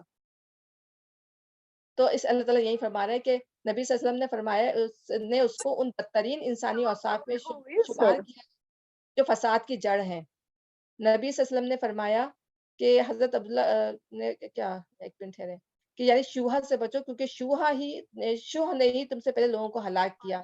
اسی نے ان کو ایک دوسرے کے خون بہانے اور دوسروں کی حرمتوں کو اپنے لیے حلال کرنے پر اکسایا. اس نے ان کو ظلم پر آمادہ کیا اور انہوں نے ظلم کیا, فجور کا حکم دیا اور انہوں نے فجور کیا. قطع رحمی کرنے کے لیے کہا, انہوں نے قطع رحمی کی. حضرت ابو ہریرہ کی روایت ہے کہ نبی صلی اللہ علیہ وسلم نے فرمایا ایمان اور شوہ نفس کسی کے دل میں جمع نہیں ہو سکتے, یعنی دل کی تنگی اور ایمان یہ ایک دل میں جمع نہیں ہو سکتے. حضرت ابو سعید خدری کا بیان ہے کہ نبی صلی اللہ علیہ وسلم نے ارشاد فرمایا دو خصلتیں ہیں جو کسی مسلمان کے اندر جمع نہیں ہو سکتی, بخل اور بدخلقی. یہ بدترین اخلاق کی جو وہ ہیں بدخلقی اور شوہ یعنی کہ بخل. تو اسلام کی اسی تعلیم کا ثمرہ ہے کہ افراد سے قطع نظر مسلمان بحیثیت قوم میں آج بھی سب سے بڑھ کر فیاض اور فراغ دل ہیں. جو قومیں ساری دنیا میں تنگدلی اور بخلی کے اعتبار سے اپنی نظیر نہیں رکھتی خود انہی میں سے نکلے ہوئے لاکھوں کروڑوں مسلمان اپنے ہم نسل غیر مسلموں کے سایہ بسائے رہتے ہیں. دونوں کے درمیان دل کی فرانگی و تنگی کے اعتبار سے جو صحیح فرق پڑ جاتا ہے، اس سے کوئی توجہ اس کی سوا نہیں کی جاتی کہ یہ اسلام کی اخلاقی تعلیم کا فیض ہے جس نے مسلمانوں کے دل بڑے کر دیے ہیں. اور وہ ان لوگوں کے لیے بھی ہے جو ان اگلوں کے بعد آئے ہیں، جو کہتے ہیں ہمارے رب ہمیں اور ہمارے ان سب بھائیوں کو بخش دے جو ہم سے پہلے ایمان لائے ہیں. ہمارے دلوں میں اہل ایمان کے لیے کوئی بغض نہ رکھ. اے ہمارے رب تو بڑا مہربان اور رحیم ہے. تو وہ کیا آپس میں دعا کرتے ہیں جو مومنین ہوتے ہیں. اللہ تعالیٰ جو ان کی تعریف فرما رہا ہے کہ اللہ تعالیٰ نے ان کے دل کو تنگی سے بچا لیا، وہ فلاح پانے والے ہیں. اور وہ آپس میں اپنے بھائیوں کے لیے کیا دعا کرتے ہیں؟ کہتے ہیں یقولون ربنا اغفر لنا ولاخواننا الذین سبقونا بالایمان ولا تجعل فی قلوبنا غلا للذین آمنوا ربنا انک رؤوف رحیم. اے ہمارے رب ہمیں اور ہمارے ان سب بھائیوں کو بخش دے جو ہم سے پہلے ایمان لائے ہیں، اور ہمارے دلوں میں اہل ایمان کے لیے کوئی بغض نہ رکھ. اے ہمارے رب تو بڑا مہربان اور رحیم ہے. تو ہمیں اپنے تمام مسلمانوں بہن بھائیوں کے لیے جو ہے وہ دعا کرنی چاہیے کہ اللہ تعالیٰ ہمارے دل کے اندر اپنے بہن بھائیوں کے لیے، مسلمان تو آپس میں بہن بھائی ہیں، اللہ تعالیٰ نے نبی صلی اللہ علیہ وسلم نے ان کو بھائی بھائی بنا دیا، اور اس سے بڑا کوئی رشتہ ہے ہی نہیں. اور اللہ تعالیٰ نے جو دیکھیں کہ ہم خود دیکھ رہے ہیں کہ بدر کے مقام پہ جو اپنے سگے رشتوں کو قتل کیا انہوں نے، کہ اس جب ایمان نہیں ہے تو پھر کوئی رشتہ نہیں ہے، اور ایمان ہے تو ایمان سے ہی جڑے ہوئے سارے رشتے ہیں. ٹھیک ہے، اور اللہ کے لیے اور اللہ کی محبت کے ساتھ، یعنی وہ دو شخص بھی جو ہیں وہ اللہ کے سائے عرش کے سائے میں ہوں گے جو اللہ کے خاطر ایک دوسرے سے محبت کرتے تھے. تو آ رہی اصل ہے میں جو محکمے سے، آپ بھی آ جائیں گے عبداللہ نونب. سائمہ آواز میوٹ کر لیں I'm please. so sorry. I'm so sorry. تو اہل ایمان کے لیے کوئی بغض نہ رکھ. اے ہمارے رب تو بڑا مہربان اور رحیم ہے. تو ہمیں یہ دعا اپنے دل میں بھی کرنی چاہیے اللہ تعالیٰ سے، اور ویسے بول کے بھی کرنی چاہیے. اور اگر ہم نہیں یاد کر سکتے تو ویسے ہی مانگ لیں کہ اللہ تعالیٰ ہمارے دلوں میں جو ایک دوسرے کے خلاف بغض ہے، حسد ہے، جلن ہے، ان سب کو اللہ تعالیٰ نکال دے. تم نے دیکھا نہیں ان لوگوں کو جنہوں نے منافقت کی روش اختیار کی ہے، یہ اپنے کافر اہل کتاب بھائیوں سے کہتے ہیں اگر تمہیں نکالا گیا تو ہم تمہارے ساتھ نکلیں گے. یعنی وہی بنو نذیر کا معاملہ ہم جو پڑھا ہے ہم نے. اور تمہارے معاملے میں ہم کسی کی بات ہرگز نہ مانیں گے، اور اگر تم سے جنگ کی گئی تو ہم تمہاری مدد کریں گے. مگر اللہ گواہ کہ لوگ قطعی جھوٹے ہیں. اگر وہ نکالے گئے تو یہ ان کے ساتھ ہرگز نہ نکلیں گے، اور اگر ان سے جنگ کی گئی تو یہ ان کی مدد ہرگز نہ کریں گے، کیونکہ ظاہر وہ بھی ڈرپوک تھے منافقین بھی. اور اگر یہ ان کی مدد کریں گے تو پیٹ پھیر جائیں گے اور پھر کہیں سے کوئی مدد نہ پائیں گے. ان کے دلوں میں اللہ سے بڑھ کر تمہارا خوف ہے، اس لیے کہ یہ ایسے لوگ ہیں جو سمجھ بوجھ نہیں رکھتے. یہ کبھی اکٹھے ہو کے کھلے میدان میں تمہارا مقابلہ نہ کریں گے. لڑیں گے بھی تو قلعہ بند بستیوں میں بیٹھ کر یا دیواروں کے پیچھے چھپ کر. یہ آپس کی مقابلت میں بڑے سخت ہیں. یہودی ہمیشہ سے ڈرپوک رہے ہیں، لڑنے سے تو ان کی جان جاتی تھی، لیکن کیا کرتے تھے یہ جو تھے وہ کرتے تھے سازشیں کر کے جو تھے نا وہ پیچھے سے وہ اس طرح کام خراب کرتے تھے، غداریاں کر کے، سازشیں کر کے. تو یہ آپس کی مخالفت میں بڑے سخت ہیں. تم انہیں اکٹھا سمجھتی ہو مگر ان کے دل ایک دوسرے سے پھٹے ہوئے ہیں. آپس کے یہودیوں کا بھی یہ حال ہے، منافقین کا بھی یہی حال ہے کہ آپس میں دل کٹے ہوئے ہیں. لیکن کیا ہوتا ہے کہ یہ جو ہے مسلمانوں کے خلاف جو ہے اکٹھا ہو جاتے ہیں کہ مسلمانوں کو کسی طرح سے جو ہے ہم نیچا دکھا دیں. ان کا حال یہ اس لیے ہے کہ یہ بے عقل لوگ ہیں. یہ انہی لوگوں کے ماننے جو ان سے تھوڑی مدت پہلے اپنے کیا کا مزہ چک چکے ہیں، اور ان کے لیے دردناک عذاب ہے. ان کی مثال شیطان کی سی ہے کہ پہلے وہ انسان سے کہتا ہے کہ کفر کر. جب انسان کفر کر بیٹھتا ہے تو وہ کہتا ہے کہ میں تجھ سے بری الذمہ ہوں. کتنا صاف اللہ بتا رہا ہے کہ شیطان ہمیں مطلب وہ ٹیمپٹ کرتا رہتا ہے انسان کو کہ کر لو کر لو کر لو کو کروا کے چھوڑتا ہے. اور پھر کروا کے چھوڑ کر جو ہے وہ پھر خناس ہے نا، اس کا نام خناس اس لیے کہ وہ ظاہر سی بات ہے وہ آتا ہے چھپ چھپ کے آتا ہے، وار کرتا تھا جب تک کہ انسان جو اس کے بہکاوے میں نہیں آ جاتا. پھر وہ کہتا ہے کہ مجھے تو اللہ رب العالمین سے ڈر لگتا ہے. پھر دونوں کا انجام یہ ہونا ہے کہ ہمیشہ کے لیے جہنم میں جائیں، اور ظالموں کی یہی جزا ہے. اے لوگوں جو ایمان لائے ہو، اللہ سے ڈرو. ہر شخص سے دیکھے اس نے کل کے لیے کیا سامان کیا ہے. اللہ سے ڈرتے رہو، یقیناً اللہ تمہارے ان سب اعمال سے باخبر جو تم کرتے رہے ہو. تو اللہ سے اللہ تعالیٰ نے فرمایا ہے کہ جہاں تک تمہارا بس ہے اللہ سے ڈرتے رہو. اور انسان اپنا محاسبہ کرتے رہے کہ ہم نے جو کچھ بھی کیا ہے، اچھا کیا برا کیا، اس انسان جو ہے وہ دیکھتا رہے، اپنا محاسبہ کرے کہ ہم سے کوئی غلطی تو نہیں ہو گئی، ہم سے کوئی کوتاہی تو نہیں ہو گئی. کیونکہ مسلمان کا جو ہر لمحہ جو ہے نا بغیر سوچے سمجھے نہیں گزرنا چاہیے. ہم سب کو اپنا محاسبہ کرنا چاہیے کہ اللہ آج پورا دن جو ہمارا کیسا گزرا، کہ ہم نے کوئی جھوٹ تو نہیں بول دیا، ہم نے کوئی غیبت تو نہیں کر دی، ہم نے جو کسی کو ہرٹ تو نہیں کر دیا، ہم نے جو ہے پیسوں میں کوئی ہیرا پھیری تو نہیں کر دی. بہت سارے معاملات ہوتے ہیں جو انسان کو پتہ ہی نہیں ہوتے. ٹھیک ہے، ہم نے کوئی غلط گمان تو نہیں پال لیے دل کے اندر. تو ہر چیز ہمیں دیکھنا ہوگی تو ہر شخص یہ دیکھیے اس نے کل کے لیے کیا سامان کیا ہے. اللہ سے ڈرتے رہو، اللہ یقیناً تمہارے ان سب اعمال سے باخبر ہے جو تم کرتے رہے ہو. ان لوگوں کی طرح نہ ہو جاؤ جو اللہ کو بھول گئے تو اللہ نے انہیں خود اپنا لفظ بھلا دیا. یہی لوگ فاسق ہیں. دوزخ میں جانے والے اور جنت میں جانے والے کبھی یکساں نہیں ہو سکتے. جنت میں جانے والے ہی اصل میں کامیاب ہیں. یعنی خدا فراموشی کا لازمی نتیجہ خود فراموشی ہے. جب آدمی یہ بھول جاتا ہے کہ وہ کسی کا بندہ ہے تو لازماً وہ دنیا میں اپنی غلط حیثیت متعین کر بیٹھتا ہے اور اس کی ساری زندگی اس بنیادی غلط فہمی کے باعث غلط ہو کر رہ جاتی ہے. اس طرح جب وہ بھول جاتا ہے کہ وہ ایک خدا کے سوا کسی کا بندہ نہیں ہے تو وہ اس ایک بندگی کو تو نہیں کرتا جس کا در حقیقت وہ بندہ ہے، اور ان بہت سوں کی بندگی کرتا ہے جن کا وہ فی الواقع بندہ نہیں ہوتا. کبھی کسی انسان کو خوش کرنے میں لگا ہوا ہے، کبھی اپنے دل کو خوش کرنے میں لگا ہوا ہے، پھر وہ اللہ کو خوش نہیں کرتا، پھر وہ دوسروں کو لوگوں کو خوش کرنے میں لگا رہتا ہے کہ وہ مجھ سے ناراض ہو جائے، وہ مجھ سے خوش ہو جائے. یہی مطلب تو اس میں ہی اس کی پوری زندگی جو ہے وہ اس میں ہی گزر جاتی ہے کہ جب اللہ تعالیٰ کہہ رہے ہیں کہ جب اس نے اللہ کو بھول گیا تو اللہ نے اس کا نفس ہی اس کو بھلا دیا. یہی فاسق لوگ ہیں. دوزخ میں جانے والے اور جنت میں جانے والے کبھی یکساں نہیں ہو سکتے. جنت پہ جانے والی اصل میں کامیاب ہے.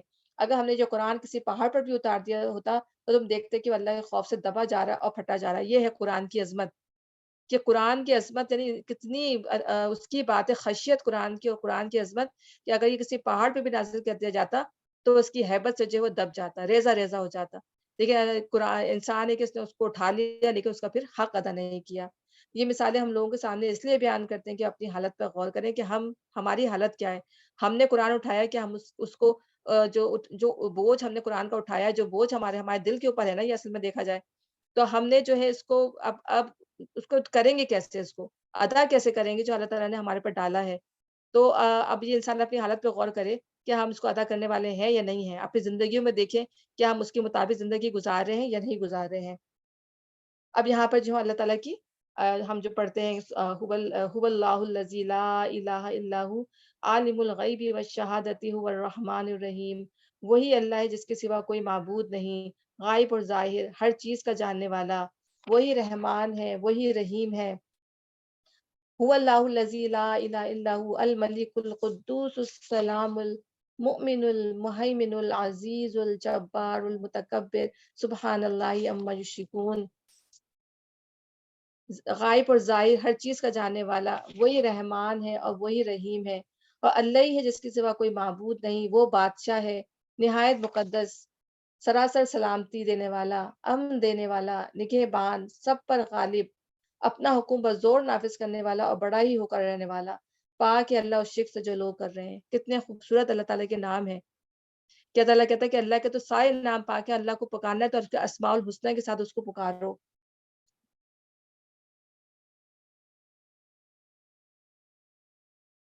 اس کے بارے میں زمین اور آسمان میں جو بھی ہے اس کی مملوک ہے، سب اسی کے تابع فرمان ہے. آسمان سے زمین تک وہی ہر کام کی تدبیر کرتا ہے. زمین اور آسمانوں کی بادشاہی اسی کے لیے ہے اور اللہ ہی کی طرف سارے معاملات جو ہیں وہ رجوع کیے جاتے ہیں. بادشاہی میں کوئی اس کا شریک نہیں ہے. ہر چیز کی سلطانی فرما روائی اسی کے ہاتھ میں ہے. جس چیز کا ارادہ کر لے اسے کر گزرنے والا ہے. ٹھیک ہے، جو کچھ وہ کرے اس پر وہ کسی کے سامنے جواب دہ نہیں ہے، اور اللہ فیصلہ کرتا ہے، کوئی اس کے فیصلے پہ نظر ثانی کرنے والا نہیں ہے. اللہ تعالیٰ کی تمام تعریفیں ہیں. اور قدوس کے کیا معنی ہیں؟ قدس کے معنی ہیں تمام بری صفات سے پاکیزہ اور منزہ ہونا.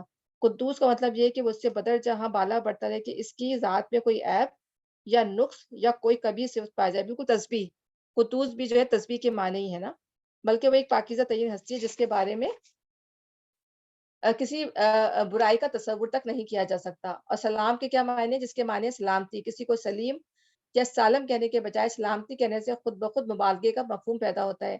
مثلا کسی کو حسین کہنے کے بجائے حسن کہا جائے تو اس کے معنی یہ ہوں گے کہ وہ سراپا حسن ہے.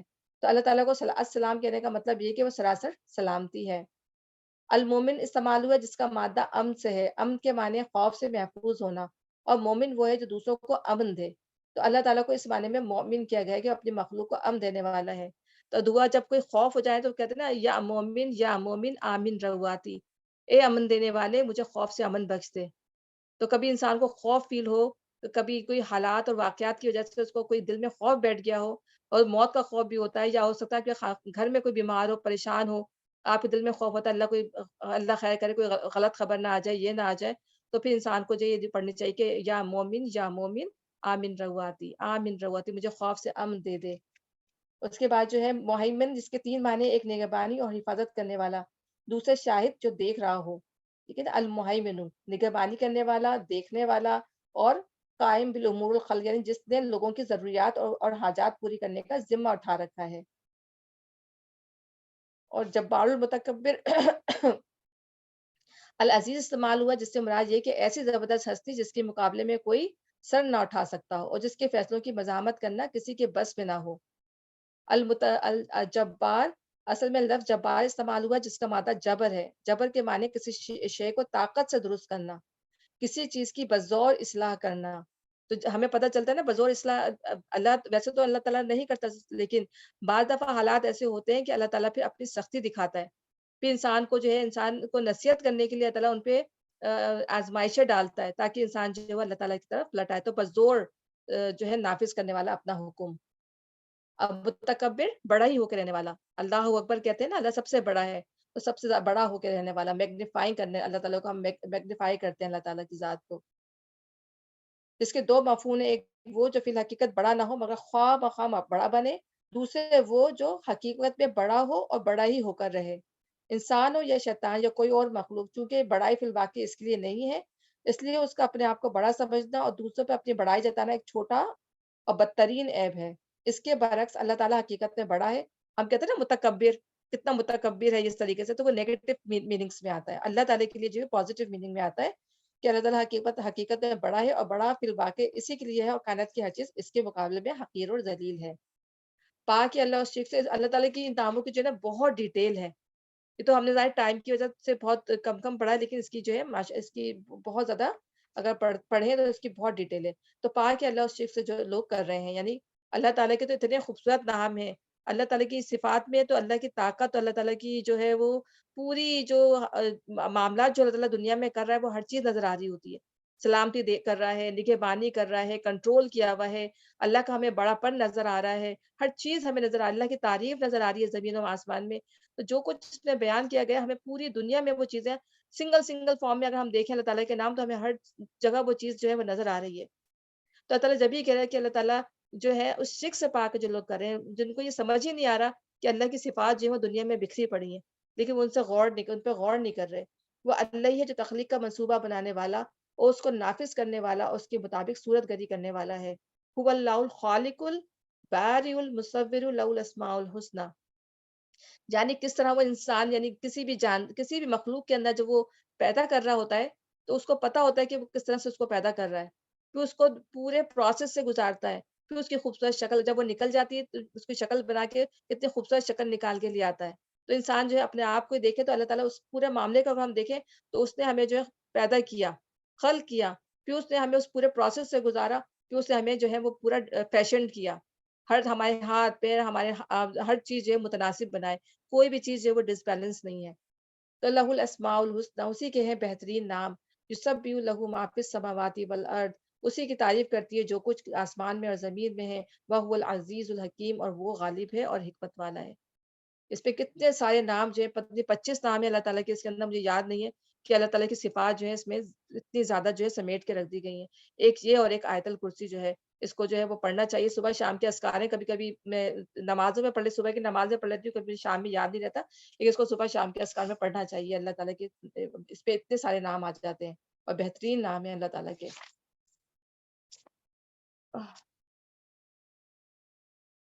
سورہ ممتحنہ مدنی سورہ ہے. اعوذ باللہ من الشیطان الرجیم، بسم اللہ الرحمن الرحیم.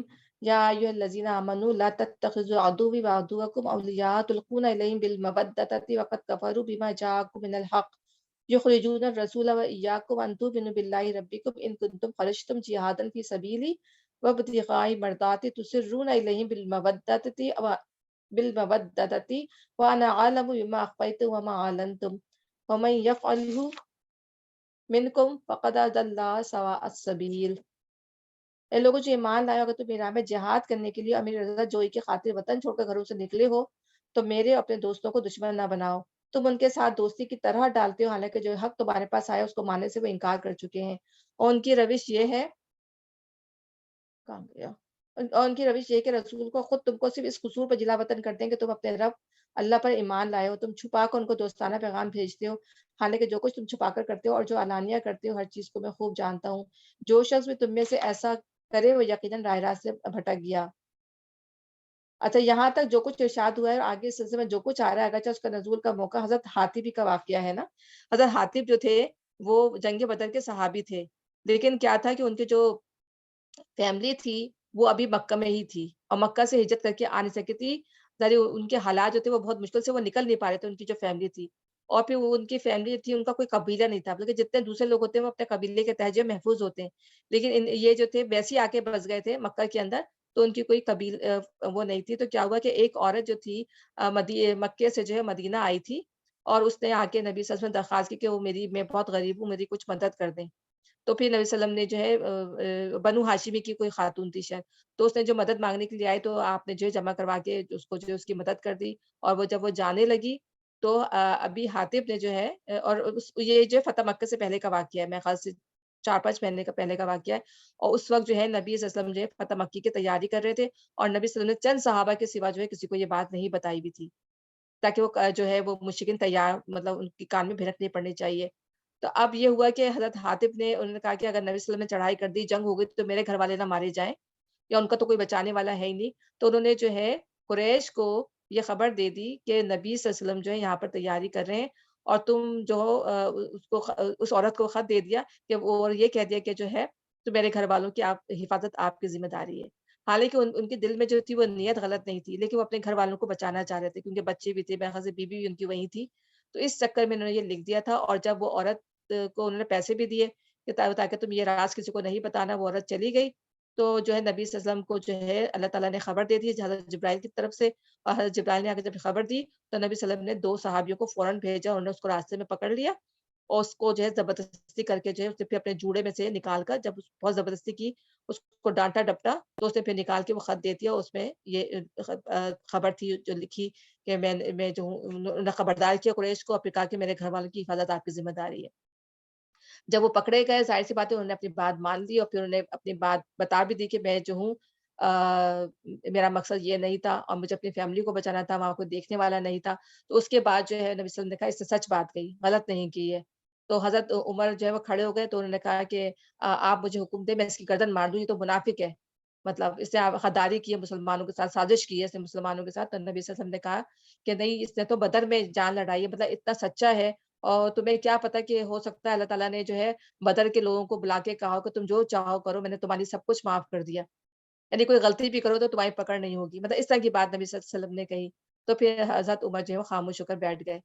تو یہاں بتانے کا مقصد ہے کہ اللہ تعالیٰ اب یہاں پہ مطلب غلطیاں ہو بھی رہی ہیں، لیکن اللہ تعالیٰ لوگوں کو تنبیہ بھی کر رہے ہیں، اور اللہ تعالیٰ سکھا بھی رہے ہیں کہ کس طرح سے کام کرنا ہے۔ تو یہاں میں بتانے کا مقصد یہ کہ اگر ہم پڑھیں تو پھر ہمیں سمجھ میں آئے کہ معاملہ کیا تھا۔ تو اے لوگوں جو ایمان لائے ہو، اگر تم میری راہ میں جہاد کرنے کے لیے اور میری رضا جو کی خاطر وطن چھوڑ کر گھروں سے نکلے ہو، تو میرے اور اپنے دوستوں کو دوست نہ بناؤ، دشمنوں کو دوست نہ بناؤ۔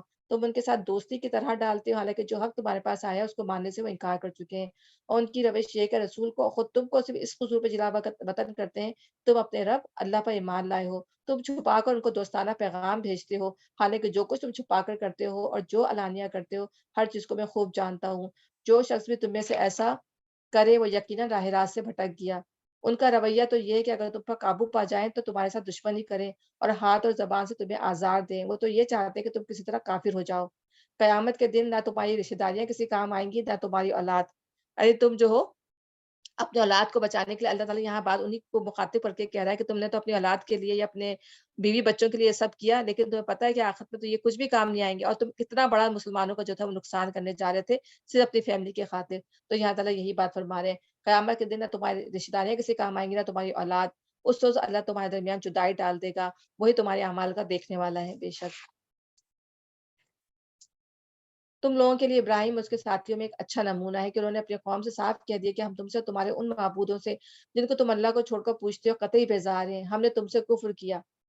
ٹھیک ہے نا، کفر کا کیا مطلب ہے کہ ہم نے تمہاری نافرمانی کیا، تمہیں چھوڑ دیا، اور ہمارے اور تمہارے درمیان ہمیشہ کے لیے عداوت ہو گئی اور بیر پڑ گیا جب تک تم اللہ واحد پر ایمان نہ لاؤ۔ مگر ابراہیم کا اپنے باپ سے یہ کہنا اس سے مستثنا ہے کہ میں آپ کے لیے مغفرت کی درخواست ضرور کروں گا، اور اللہ سے آپ کے لیے کچھ حاصل کر لینا میرے بس میں نہیں۔ اتنے بڑے پیغمبر ہیں تب بھی وہ بات کریں کہ میرے بس میں نہیں کہ میں آپ کو ہدایت دے سکوں. اور ابراہیم اور اصحاب ابراہیم کی دعا یہ تھی کہ ہمارے رب تیرے ہی اوپر ہم نے بھروسہ کیا، تیری ہی طرف ہم نے رجوع کر لیا اور تیرے ہی حضور ہمیں پلٹنا ہے. اے ہمارے رب ہمیں کافروں کے لیے فتنہ نہ بنا دے. علیہ توکلنا و الیک ادمنا و الیک المصیر ربنا لا تجعلنا فتنة للذین کفروا واغفر لنا ربنا انک انت العزیز الحکیم. ٹھیک ہے نا. کافروں کے لیے اہل ایمان کا فتنہ بننے کی متعدد صورتیں ہو سکتی ہیں جس سے ہر مومن کو اللہ کی پناہ مانگنی چاہیے. مثال کے طور پر اس کی ایک صورت یہ ہو سکتی ہے کہ کافر ان پر غالب آ جائیں اور اپنے غلبے کو اس بات کی دلیل قرار دیں کہ ہم حق پر ہیں اور اہل ایمان برسر باطل.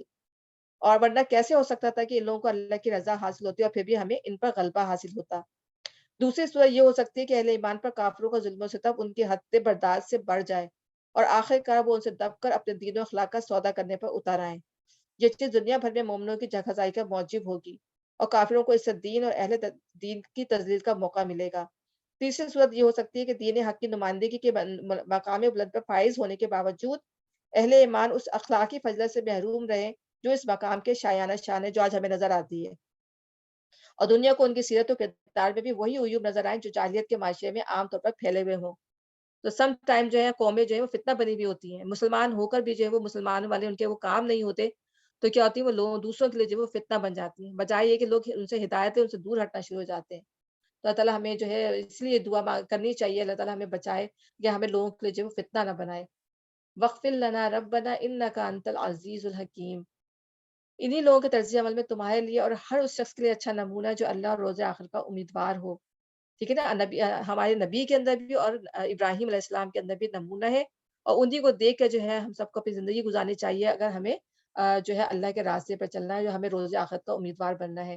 بعید نہیں سوری اس سے کوئی منحرف ہو تو اللہ بے نیاز اپنی ذات پہ آپ محمود ہے. کوئی تعریف کرے نہ کرے اللہ کی تعریف آپ سے آپ ہے. بعید نہیں کہ اللہ کبھی تمہارے ان لوگوں کے درمیان محبت ڈال دے جن سے آج تم نے دشمنی مول لی ہے. اللہ بڑی قدرت رکھتا ہے اور وہ غفور الرحیم ہے. یعنی کتنے سارے لوگ تھے جب نبی صلی اللہ علیہ وسلم نے مکہ فتح کیا ہے تو کتنے سارے لوگ تھے جو مسلمان ہو گئے تھے اور جو بیچارے مسلمان تھے ان کے دلوں کی ٹھنڈک مل گئی تھی. تو ظاہر اللہ کو تو پتا تھا. تو اللہ تعالیٰ کہہ رہا ہے کہ ایسا بھی ہو سکتا ہے کہ جب تم مکہ فتح کرو تو کتنے سارے لوگ جو ہے وہ مسلمان ہو جائے جو تمہارے رشتہ داری ہوں. تو اللہ بڑی قدرت رکھتا ہے اور غفور الرحیم ہے. بے شک اللہ تمہیں اس بات سے نہیں روکتا کہ تم ان لوگوں کے ساتھ نیکی اور انصاف کے برتاؤ کرو جنہوں نے دین کے معاملے میں تم سے جنگ نہیں کی اور تمہیں تمہارے گھروں سے نہیں نکالا. اللہ انصاف کرنے والوں کو پسند کرتا ہے. یعنی ہر کافر کے ساتھ اللہ تعالیٰ نے جو تکبر میں مبتلا تھے جو نبی صلی اللہ علیہ وسلم کے ساتھ جنگ لڑتے تھے ان کے ساتھ تو وہی معاملہ تھا جیسے وہ کر رہے تھے.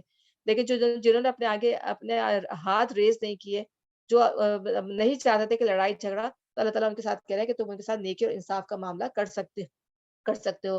جیسے حضرت اسما تھی ابو بکر کی جو بیٹی تھی ان کی جو والدہ تھیں وہ کافر تھیں. تو ایک دفعہ جو مدینہ ملنے کے لیے آئی تو حضرت اسما نے ان سے ملنے کے لیے انکار کر دیا اور پھر نبی صلی اللہ علیہ وسلم سے پوچھوایا کہ کیا میں اپنی والدہ سے مل سکتی ہوں. تو نبی صلی اللہ علیہ وسلم نے فرمایا کہ ہاں تو اپنی والدہ سے مل سکتی ہو ان کی خاطرداری بھی کر سکتی ہو تو منع نہیں ہے کیونکہ ظاہر جب کوئی آپ سے لڑ نہیں رہا آپ اور مسلمانوں کا جو ہے وہ برائی نہیں چاہتا تو ان سے ملنے میں اور اگر چاہے وہ والدین بھی ہیں ان کا خیال رکھنا پڑے گا. ٹھیک ہے. دنیاوی حد تک ٹھیک ہے ان کا خیال رکھنا ہوگا. تو اللہ تمہیں اس بات سے نہیں روکتا کہ تم لوگوں کے ساتھ نیکی اور انصاف کا برتاؤ کرو جنہوں نے دین کے معاملے میں تم سے جنگ نہیں کی اور تمہیں تمہارے گھروں سے نہیں نکالا. اللہ انصاف کرنے والوں کو پسند کرتا ہے. وہ تمہیں جس بات سے روکتا ہے وہ تو یہ ہے کہ تم ان لوگوں سے دوستی کرو جنہوں نے دین کے معاملے میں جنگ کی ہے اور تمہیں تمہارے گھروں سے نکالا ہے اور تمہارے اخراج میں ایک دوسرے کی مدد کی ہے. ان سے جو لوگ دوستی کریں وہی ظالم ہے. اے لوگوں جو ایمان لائے ہو جب مومن عورتیں ہجرت کر کے تمہارے پاس آئیں تو ان کے مومن ہونے کی جانچ پڑتال کر لو. تو یہ فتح مکہ سے پہلے کا واقعہ ہے. تو وہ جو خواتین مرد حضرات کو تو منع کر دیا گیا تھا کیونکہ اس میں مرد کی شرط تھی تو عورتیں بھی آ رہی تھیں. تو عورتیں بعض دفعہ جانچ پڑتال کا مطلب یہ ہے کہ ایسا نہ ہو کہ ہر ایری غیری جو ہے وہ عورت آئے مطلب ارے خراب عورتیں بھی تھیں اس کے اندر وہ آتی ہیں ظاہر معاشرے کا میں بگاڑ کا باعث بنتی. تو نبی صلی اللہ علیہ وسلم نے پھر جانچ پڑتال کی تھی عورتوں کی. اللہ نے اس کا حکم دیا تھا جب مومن عورتیں ہجرت کر کے تمہارے پاس آئیں تو ان کے مومن ہونے کی جانچ پڑتال کر لو اور ان کی ایمان کی حقیقت اللہ ہی بہتر جانتا ہے. یعنی اوپر سے وہ کچھ بھی کہہ رہی ہوں اندر تو ان کو ایکسپٹ کر لو اور اللہ تعالیٰ اندر کی ایمان کی کیفیت تو اللہ بہتر جانتا ہے. پھر جب تمہیں معلوم ہو جائے کہ وہ مومن ہیں تو انہیں کفار کی طرف واپس نہ کرو. نہ وہ کفار کے لیے حلال ہے اور نہ کفار ان کے لیے حلال ہے. ان کے کافر شوہروں نے جو مہر ان کو دیے تھے وہ انہیں پھیر دو اور ان سے نکاح کر لینے میں تم پر کوئی گناہ نہیں جبکہ تم ان کے مہر ان کو ادا کر دو. یعنی اب یہ کتنے عرصے میں، یعنی کہ میرے خیال سے مکہ کا فتح ہوا ہے 8 یا 9 ہجری میں فتح ہوا ہے، میرے خیال سے 8 ہجری میں. تو یہ دیکھیں کہ اس زمانے میں اس وقت تک جو تھے کافر بیویاں اپنے یا مومن بیویاں جو اپنے کافر شوہروں کے ساتھ رہ رہی تھیں، کیونکہ حکم نہیں آیا تھا. تو لوگ ابھی میرے پتی بھی صدف سے بھی بات ہو رہی تھی، تو وہ یہی کہہ رہے کہ جو لوگ باتیں بناتے ہیں کہ جب جو ہے جنگ بدر کا جو معاملہ ہوا تھا، اس کے اندر جو تھا حضرت جو ان کے زینب تھیں، ان کے جو ہسبینڈ تھے، کیا نام تھا، میں نام بھول گئی، ابو العاص ان کا نام تھا نا. تو وہ جو تھے وہ کافر تھے. تو کس طرح سے جو ہے اپنے کافر ہسبینڈ کے ساتھ رہ رہی تھی. تو اس وقت جو تھے وہ حکم نہیں آیا تھا، حکم جو ہے بہت لیٹ آیا. تو میرا کہنے کا مقصد یہ ہے کہ اللہ تعالیٰ نے آہستہ آہستہ جو ہے وہ احکامات نازل کیے ہیں تاکہ لوگ جو ہیں وہ اس کے اندر ایڈجسٹ ہو جائیں چیزوں کے اندر. اور وہ جو ان کی جو زینب نبی وسلم کی جو بیٹی تھی زینب، وہ جو تھی وہ ان کے ساتھ ہی رہ رہی تھی اور ہجرت کر کے نہیں آئی تھی اس وقت. تو جب جنگ بدر کا جو معاملہ ہوا اور جب ان کو قیدی بنا لیا گیا، تو پھر انہوں نے اس وقت جب فدیہ کا معاملہ ہوا، جب ان کو رہا کر دیا گیا، تو انہوں نے وعدہ کیا تھا نبی صلی اللہ علیہ وسلم سے کہ وہ زینب رضی اللہ تعالیٰ عنہا کو جو ہے وہ مدینہ بھیج دیں گے. تو اس وقت رشتے ٹوٹنے کا نہیں تھا. لیکن جب یہ مکہ فتح ہونے لگا، اس سے پہلے اللہ تعالیٰ نے کہہ دیا کہ اب نہ وہاں کی جو اگر وہ ان کے رشتے اب ختم ہو جائیں گے. آج سے جو ہے اب وہاں پہ سے کوئی بھی خاتون جو آئے گی مسلمان ہو کر، تو اپنے شوہروں کے پاس، کافر شوہروں کے پاس جو ہے اب نہیں بھیجی جائے گی. اور اسی طرح جو ہے یہاں بھی اگر کوئی کافر شوہر ہوں گے تو وہ اپنی مومن بیویوں کو چھوڑ دیں اور پھر آپس میں جو ہے مہر کا تبادلہ کر لیں. تو پھر اس میں کوئی مذائقہ نہیں ہے کہ پھر وہ تم ان خواتین سے شادی کر لو اور ان کے مہر ان کو ادا کر دو.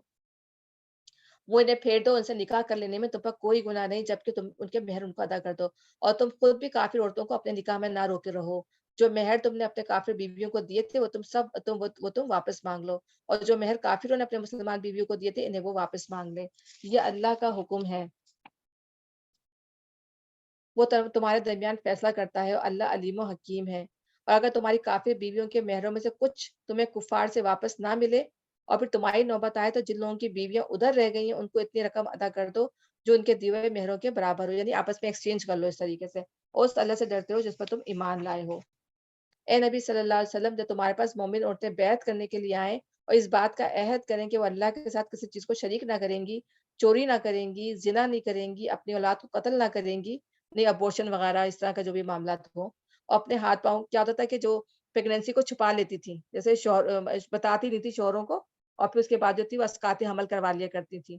تو اس طرح کے معاملات ہوں تو اپنے اولاد کو قتل نہ کریں گی، اپنے ہاتھ پاؤں کے آگے کوئی بہتان کھڑ کے نہیں لائیں گی، یعنی زنا وغیرہ کا جو بھی معاملہ ہوگا، اور یا پھر یہ کہ کسی اور پر بہتان نہیں گڑیں گی، کسی دوسرے پہ بہتان نہیں گڑیں گی، اور کسی امر معروف میں تمہاری نافرمانی نہیں کریں گی، یعنی جس بات کا تم حکم دو گے اس میں کسی بات پہ نافرمانی نہیں کریں گی، تو ان سے بیعت لے لو. تو یہ تمام چیزیں جو تھیں جب وہ خواتین آتی تھیں تو یہ اللہ نبی صلی اللہ علیہ وسلم سے تمام باتیں پوچھتے تھے، اور پھر اس کے بعد جو ہے وہ آپ سے بیعت کر لیتی تھی. لیکن بیعت جو تھی وہ ہاتھ پہ ہاتھ رکھ کے نہیں ہوتی تھی، زبانی ہوتی تھی، اورلی ہوتی تھی. اور ان کے حق میں اللہ سے دعائیں مغفرت کرو اور ان کے لیے پھر دعا مانگو ان کی بہتری کے لیے. یقیناً اللہ درگزر کرنے والا اور رحم کرنے والا ہے. اے لوگوں جو ایمان لائے ان لوگوں کو دوست نہ بناؤ جن پر اللہ نے غضب فرمایا ہے، جو آخر سے اس طرح مایوس ہے جس طرح قبروں پہ پڑے ہوئے کافر مایوس ہے. تو پھر اللہ تعالیٰ پھر یہ بتا رہے ہیں کہ ایسے لوگوں کو دوست نہ فرماؤ، یہودیوں کے خاص طور پہ، اس زمانے کے یہودیوں کو تو خاص طور پہ جو مسلمانوں کے شدید ترین دشمن تھے. تو اللہ تعالیٰ کہہ رہے ہیں کہ جن پر غضب فرمایا ہے تو ان سے تو ہے بالکل قطعی دوستی کرنے کی ضرورت نہیں. اور اس وقت وہ شدید اس میں ہی تھے کہ کس طرح مسلمانوں کو تباہ و برباد کر دیں. تو اللہ تعالیٰ خاص طور پہ وہ منع کر رہے ہیں. اور کس طرح مایوس ہے، جس طرح کافر جو ہیں قبر میں پڑے ہوئے کافر مایوس ہیں کہ انہیں پتہ ہے کہ اب عذاب سے ان کو کوئی بچانے والا نہیں ہے. تو اسی طرح جو ہے وہ جو آخرت سے، وہ اسی طرح وہ بھی آخرت سے اسی طرح مایوس ہیں جو جن پہ غضب ہوا ہے تعالیٰ کا یہودیوں کا. تو میرا خیال ہے یہاں تک کافی، اتنا میں بڑی کوشش کرتی ہوں اتنی جلدی لے کے جانے کی بھی کوشش کرتی ہوں، تب بھی وہ نصف ہوا ہے. اور میں کوشش کر رہی ہوں کہ اس کو انشاءاللہ تعالیٰ اتوار تک کر دوں نا. تو چلیں انشاءاللہ اللہ تعالیٰ کی اذن سے ہی ہوں گی ہر چیز، انشاءاللہ کوشش کرتے ہیں. تو سبحانک اللہم و بحمدک اشہد ان لا الہ الا انت استغفرک واتوب الیک. ربنا تقبل منا انک انت السمیع العلیم وتب علینا انک انت التواب الرحیم. السلام علیکم ورحمۃ اللہ وبرکاتہ. یہ ساری تینوں مدنی صورتیں تھیں، اور میرا خیال سورہ سب بھی شاید مدنی صورت ہے، یا دیکھتی ہوں میں مدنی ہے، یہ بھی مدنی ہے. مدنی ہائی لائن سے ساری مدنی صورتوں کی چل رہی ہے نا. جی ہاں، کل انشاءاللہ تعالیٰ پھر اس کو ہم کنٹینیو کریں گے انشاءاللہ تعالیٰ. اوکے، السلام علیکم. وعلیکم السلام ورحمۃ اللہ وبرکاتہ. جزاک اللہ خیر. جزاک اللہ خیر.